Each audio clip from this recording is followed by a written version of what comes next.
At 2 a.m., two fake HOA security guards barged into Jonathan Carson's home, accusing him of violating neighborhood codes. These imposters thought they could intimidate anyone, but they didn't realize they had just walked into a house full of ex-soldiers, with Jonathan himself being a former Marine. With a calm but deadly response, Jonathan turned the tables, activating his security system and calling in reinforcements. But just wait until you hear how quickly these invaders learned the hard way that messing with the wrong man has consequences, and why justice in the end prevailed. It was 2 a.m. when Jonathan Carson was pulled from a deep sleep by a thunderous crash that echoed through the walls of his home.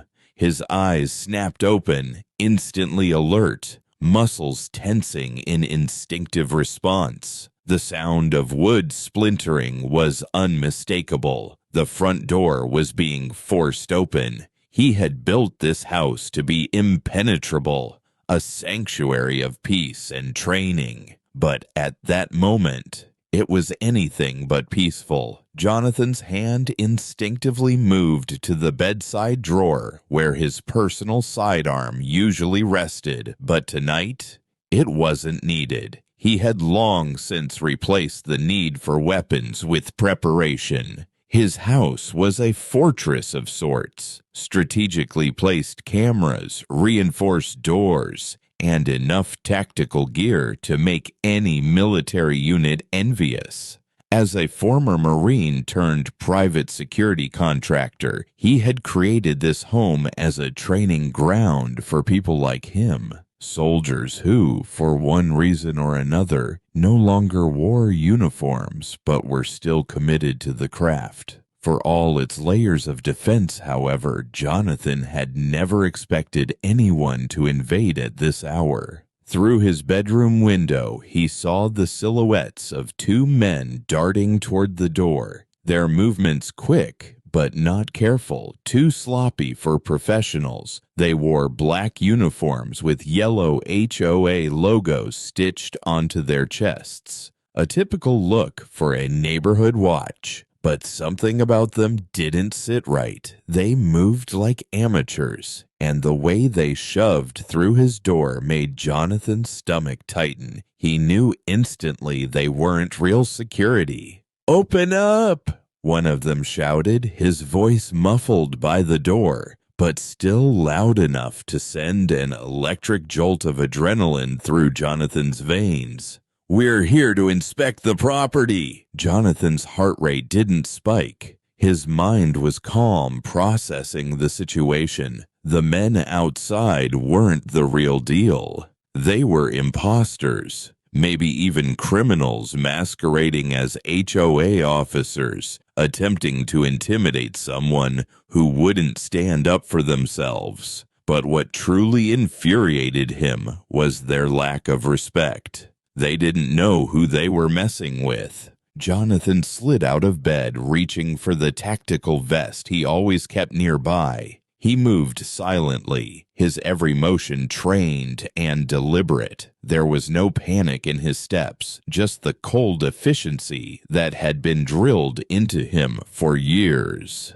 As he pulled on the vest, his thoughts flickered to the fact that his neighbors had no idea what was going on inside this house. They had no idea who he was or what he did when the lights were out, when the neighborhood was quiet, and when the world outside couldn't see the training ground he'd built. And they didn't need to.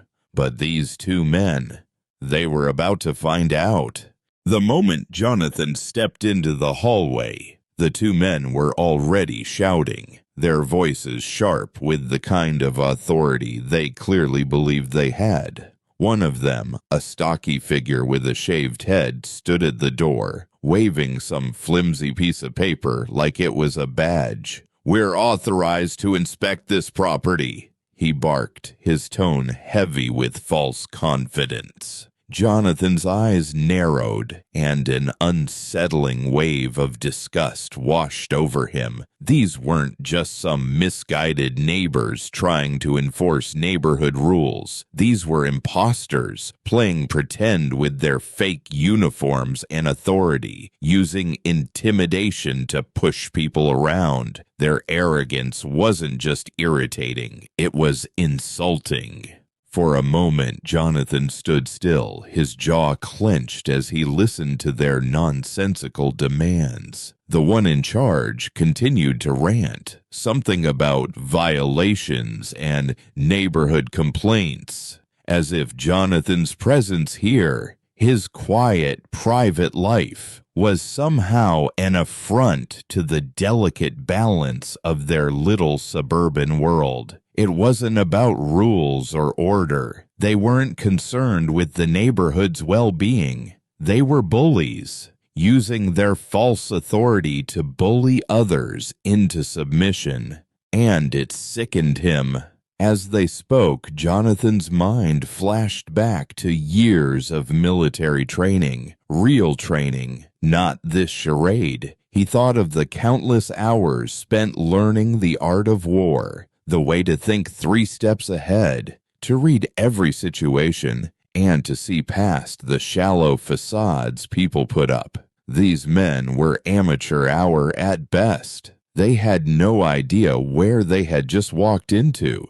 This wasn't some ordinary house on a quiet street. This wasn't just a place where a guy tried to keep to himself. No, this was Jonathan Carson's home, a tactical lab built to train ex-soldiers and contractors for the real world. It was a place where no one made careless mistakes, where every corner was a lesson, every weapon a tool. And yet, here they were, wasting his time making demands, assuming they could just push him around like they had done to so many others. He felt a heat rise in his chest. These men, these imposters, had no clue who they were dealing with. They thought they could walk in, raise their voices, throw around their fake power, and Jonathan would just bow to it. They had no idea. They had just made the biggest mistake of their lives. He clenched his fists, the rage bubbling under the surface. These weren't just trespassers. They were cowardly, entitled little men trying to make a show of dominance. And in his mind, that made them far worse.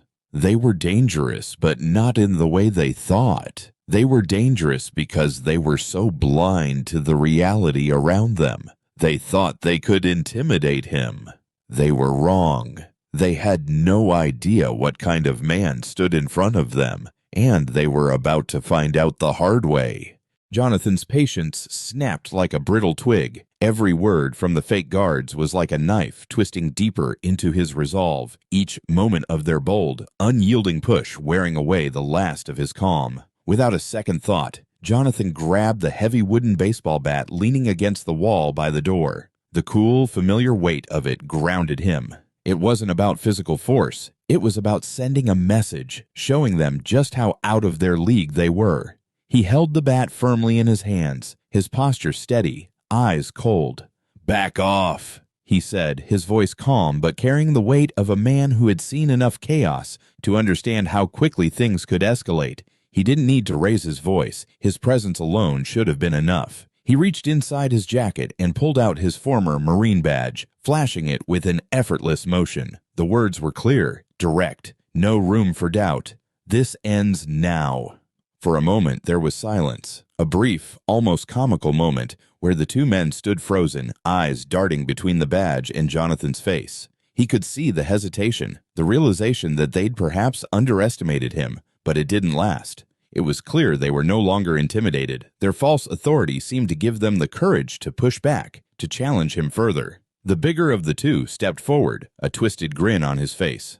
"What are you going to do, old man? Call the cops?" he sneered, his voice dripping with arrogance. That's when Jonathan felt the heat of rage surge through him. His hand tightened on the bat, and the last remnants of his calm disappeared. With a quiet breath, He activated the security system. The house came to life, and in the next instant, an ear-splitting alarm screamed through the walls, reverberating across every room. It was a sound designed to shake you to your core, built to alert the people who mattered, his neighbors, all of whom were former soldiers, private contractors, or veterans themselves. The alarm was a signal, a direct call for backup that none of them would ignore. It was a force that came with years of planning, precision, and the kind of community that didn't tolerate intrusion. The intruders froze for a split second, and Jonathan could see the flicker of panic in their eyes. They hadn't expected this. They hadn't prepared for real consequences. The bigger one took a step back, but the second guard, the skinnier one, stubbornly raised his hands as if to challenge him again.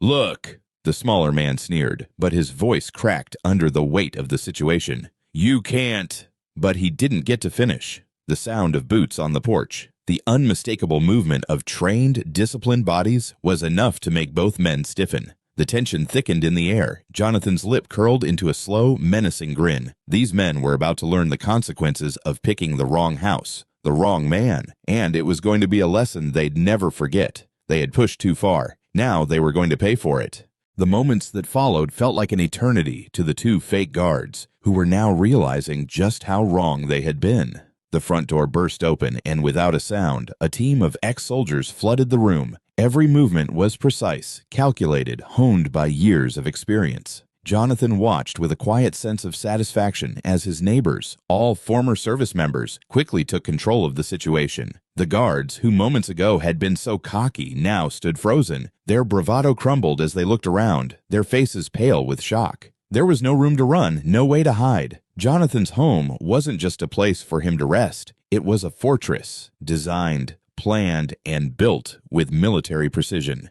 And in that moment, it was clear they had walked right into the lion's den.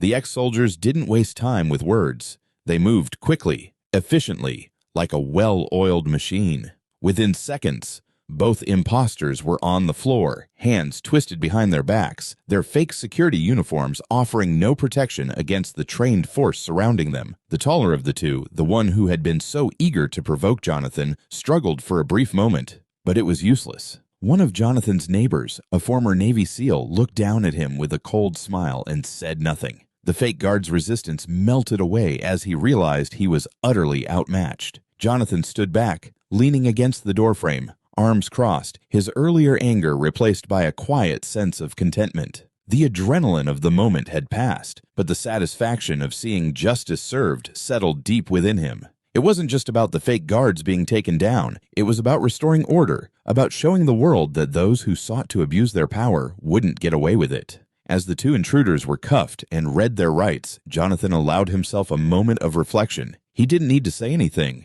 The message had been sent. He'd shown them that his home wasn't a place for people to push around. He didn't need to raise his voice, but when it counted, he had taken a stand. The fake HOA cops were led out of the house, their heads hung low in defeat. As they were shoved into a squad car, Jonathan couldn't help but feel a small sense of pride. They'd learned the hard way. Never mess with someone who's been trained to fight, especially not in a house full of veterans. Justice had been served. And in that, there was a certain kind of peace. For Jonathan Carson, it was another night in his quiet corner of the world, a corner where respect was earned, not demanded, where the line between right and wrong was as clear as day. And as he closed the door, he knew that the next time someone thought about crossing that line, they'd remember what happened here.